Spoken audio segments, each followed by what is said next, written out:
Nós vamos agora executar uma análise exploratória dos dados e compreender cada um dos nossos datasets. Me acompanhe.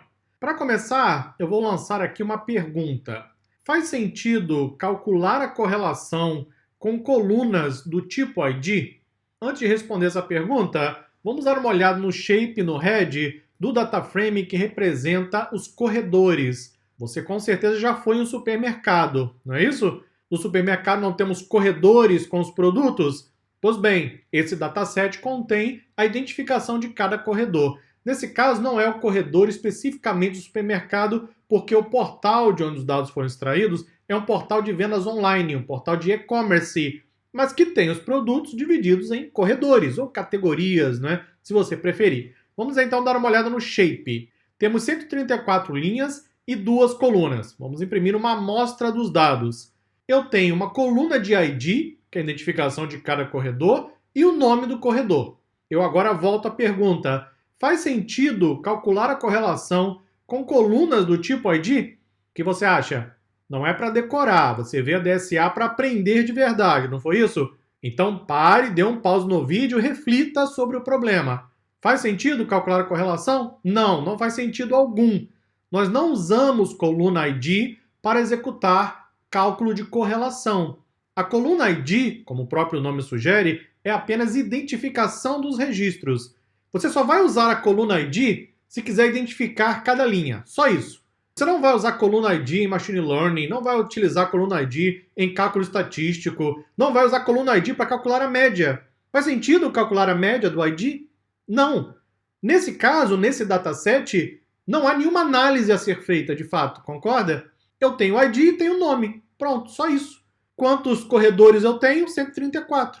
De fato, só vai fazer sentido a análise que nós faremos quando concatenarmos os datasets, que é o que faremos daqui a pouquinho. Estou exatamente ajudando você a chegar a essa conclusão. Vamos para o próximo. Vamos dar uma olhada no conjunto de dados que representa os departamentos dos produtos. Executa, 21 linhas, 2 colunas. Aí está, tem o ID do departamento e o nome. Não há nenhuma análise a ser feita, não há cálculo de média, não há correlação, nada disso. Esse conjunto de dados que temos em mãos, ele só vai fazer realmente sentido quando juntarmos as informações, faremos isso daqui a pouquinho. Vamos dar uma olhada no conjunto de dados de produto. Veja que eu tenho mais de 49 mil produtos para 4 colunas, e aqui está. Eu tenho o ID do produto, o nome do produto, o corredor onde o produto pode ser encontrado, a categoria, e o departamento. Basicamente, o que nós temos são 3 colunas de ID e uma coluna com nome. Não há nenhum cálculo a ser feito para esse conjunto de dados. Veja como não adianta ficar decorando absolutamente nada. Ah, eu vou executar o cálculo da média. Vai fazer o que aqui neste DataFrame? Absolutamente nada. Média de quê? Média do ID do corredor? Média do ID do departamento? Qual é a utilidade dessa informação? De fato, eu nem posso fazer isso, porque o ID aqui não é uma informação em si, é só uma identificação. Pois bem, vamos então para o próximo. Agora o dataset que tem os pedidos, que é o order. Veja que temos 3.421.083 registros para 7 colunas. Vamos dar uma olhada na amostra. O que eu tenho aqui? O ID do pedido, o user ID, ou seja, o usuário que fez o pedido. Depois disso eu tenho o eval7. Isso aqui é, na verdade, a identificação do tipo do pedido. Já já vou explicar, tem aqui mais detalhes logo abaixo. Eu então tenho o número do pedido, eu tenho o order DOW. DOW aqui é Day of Week, dia da semana. Ou seja, o dia da semana em que o pedido foi feito. Eu vou usar essa coluna mais à frente para executar algumas análises. Tenho ainda a hora do dia em que o pedido foi feito. E eu tenho isso aqui, ó, que é bem interessante. Número de dias desde o pedido anterior. Então imagine que você entrou nesse portal e fez compras no dia 15 de setembro.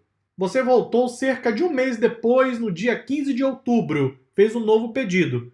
Eu então calculo o número de dias desde o seu pedido anterior. Por que eu tenho N a N aqui? Porque pode ser a primeira compra. Se é a primeira compra, o primeiro pedido, eu não tenho o pedido anterior, certo? Não há como fazer o cálculo do número de dias desde o pedido anterior. Logo, o N a N acaba sendo a opção para poder preencher o registro. Pois bem, vamos agora para o próximo, que é o prior.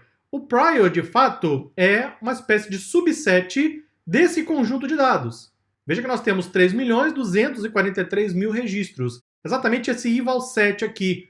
Ou seja, o prior, que é um subset do conjunto de dados de pedido. Vamos dar uma olhada no head. Veja que eles removeram algumas colunas. E o que nós temos aqui? O ID do pedido, o ID do produto.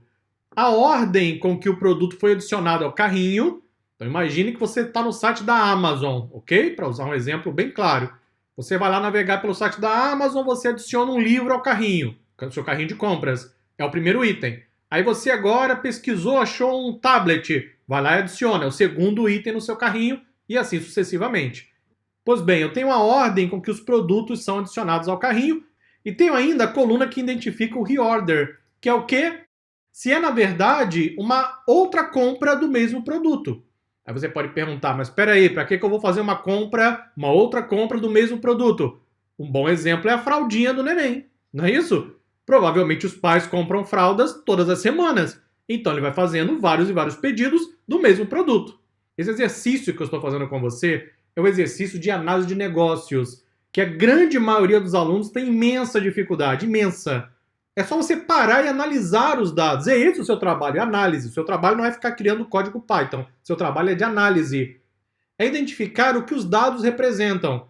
Eu estou ajudando você. No dia a dia, você vai até a fonte de dados, você vai até a documentação, você procura o dicionário de dados, você fala com o arquiteto de dados para buscar mais detalhes e assim por diante. Vamos agora para o outro dataset, que é o train, que é basicamente o dataset que você vai usar para treinar o algoritmo.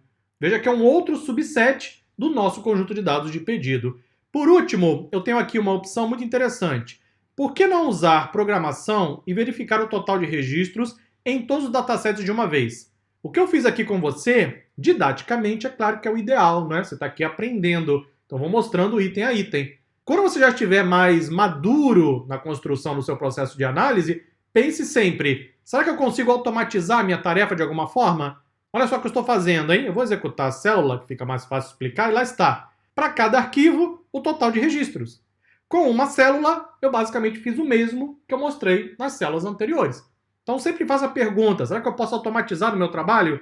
O que nós fizemos nesse caso? Criamos aqui um array, onde eu tenho o nome, isso aqui é uma string, não é o nome do dataset, e então calculo o comprimento, que é o número de linhas. Poderia colocar o número de colunas, poderia colocar alguma estatística que eu quisesse, dependendo do dataset e assim por diante. Depois eu converto esse array para um data frame e imprimo a tabela para você. Por último, vamos dar uma olhada nesse eval set que nós temos no dataset order. Veja que nós temos 3 categorias.